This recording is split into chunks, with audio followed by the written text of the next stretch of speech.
I'm Fabia and I'm Head of Content at Inclusive Books for Children. When I'm not working with IBC, I run the Jericho Prize, which is a project for emerging Black British children's writers. I also have a background in primary education and publishing. My name's Jacob and I'm delighted and honoured to be one of the reviewers for Inclusive Books for Children. I'm Janet Noble and I'm one of the reviewers for Inclusive Books for Children. I've spent 28 years promoting love of books and reading as a children's librarian in London. I was a judge for the CLPE Carnegie Awards in 2019 and 2020. I was the chair of judges for the award in 2023. Hi, I'm Amy Byrne and I'm one of the reviewers for Inclusive Books for Children. When I'm not reviewing for Inclusive Books for Children, I work as a proofreader and educator, as well as completing my PhD studies looking at racial representations in children's picture books. Hi, I'm Jen Campbell. I'm one of the reviewers for Inclusive Books for Children. I'm a queer disabled woman, so those topics are my particular areas of interest when it comes to representation. When I'm not working for IBC, I'm writing books myself. I'm an author. I also review books for various different outlets. I'm a disability advocate and I've worked in the publishing industry for over 15 years. I'm Wendy Shakespeare and I'm one of the reviewers for Inclusive Books for Children. I focus on books with East Asian and Southeast Asian content and characters. When I'm not reviewing for IBC, I'm a freelance editor working for children's books. I'm Amy Mackay and I'm a reviewer. I'm a full-time school librarian, which is a job that I absolutely adore. So to introduce myself, I'm an agent for children's books, from picture books up to YA novels. I've been doing this job for about 12 years. I've got a side hustle now as a picture book author. You might have seen What Happened to You and You're So Amazing, which I wrote with my wife Lucy. She's a wheelchair user. I'm an amputee, and we've tried to fill a gap in the market for picture books that address the reality of disability from an insider's perspective. I'm Patricia Snake and I'm a researcher for Inclusive Books for Children. I am responsible for researching our authors and their books, finding out which of those are own voices, and also researching any awards that those books and authors may have won.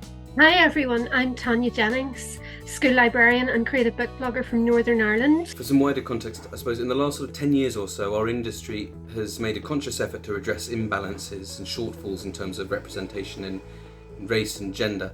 And the Own Voices movement has come in and made a big difference in terms of who gets to tell whose story. But disability has always tended to lag behind, perhaps because the voices around it, the voices of disability adjacent people, like parents, carers, teachers, doctors, charities, have tended to be accepted as speaking for us. So there have always been books about disabled children, but hardly any written by disabled adults. And when disabled characters are written by non-disabled authors, especially good ones, so Richard III, Tiny Tim, etc., then those stories tend only further to entrench stereotypes. This is where Inclusive Books for Children comes in. There are lots of lists of disability stories for children all over the internet, but they're mostly populated by the same well-meaning, inauthentic, often harmful books by non-disabled authors. IBC has done things differently. So they've approached disabled reviewers in the first instance, and also, along with authenticity of representation, they've also prioritised quality of storytelling. The two don't always go together, but they do need to. You can't really, well, I think one is sort of useless without the other. So that's kind of quietly revolutionary, I'd say. Inclusive Books for Children is such a vital book charity because although there are many wonderful organisations championing better representation in children's books, and there are definitely clear signs of progress, it's still a bit of an uphill struggle, and I feel that the more people that work together to push for change, to showcase the wonderful inclusive books that already exist, the better. We've seen an impressive array of initiatives over the past decade aimed at making sure that everyone can see themselves reflected in books. But it's important that that isn't just a one-off, and that work becomes embedded and drawing focus to and helping to celebrate these books, and also drawing focus to and helping to celebrate the authors and the illustrators who have created them is central to that. as is having them critiqued by a range of expert opinions with different perspectives and lived experiences. Organisations like Inclusive Books for Children are really important because there are so many children's books out there, and if you want to find a book or books with a particular inclusive focus or theme, it's hard to know where to start. When I was growing up, I was sort of desperate for any kind of representation.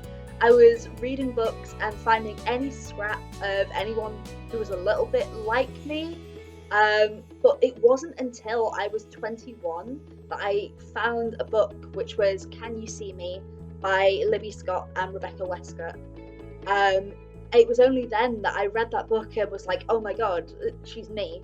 It was only at that point where I really felt like my own story could make me a hero.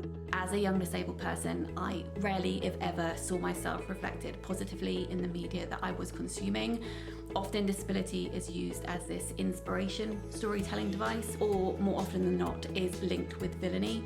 It wasn't until I was an adult and read a middle grade book by Kieran Mulwood Hargrave called The Island at the End of Everything that I saw myself reflected in a positive light. I believe I was 36 when I first felt seen as a mixed-race person in a book. It was a book called All of the Above by Juno Dawson, and there was one paragraph in it in particular that absolutely blew me away. It was like holding a mirror up to my own childhood. So the one book that I really wish that I'd had as a child is The Secret of Haven Point by Lisette Orton. Reading her book was the first time that I came across a character who couldn't see out of one eye, which is what I have. I can't see out of my left eye. And she included details like, you know, the fact that you can only cry out of your one eye, and that it wasn't really a thing though. It was simply an aspect of her main character, Alpha, and I just loved it because it's something that not very many books talk about, that kind of disability. So I just loved Lisette for making me feel seen after decades of reading children's books. I have discovered lots of brilliant books while reviewing for IBC. One of my favourites is My Other Life by Polly Ho Yen, which is illustrated by Patricia Hugh, and it's about how disability and chronic illness changes the way we communicate with those around us, often in a positive way. While working with Inclusive Books for Children, I have loved to review books by Ken Wilson-Max and Richard O'Neill, as well as picture books and chapter books that represent disability and different family structures. During this journey, I have discovered this wonderful book, Midnight Panther, which is all about letting the light of who you are shine.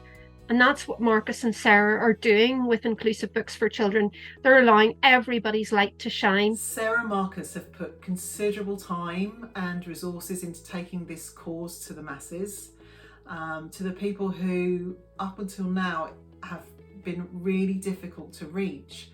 And so I'm really excited and proud to be working with such an amazingly warm, ambitious and collaborative team. One of the things that's particularly enjoyable about working with Inclusive Books for Children is the sense of community that's there.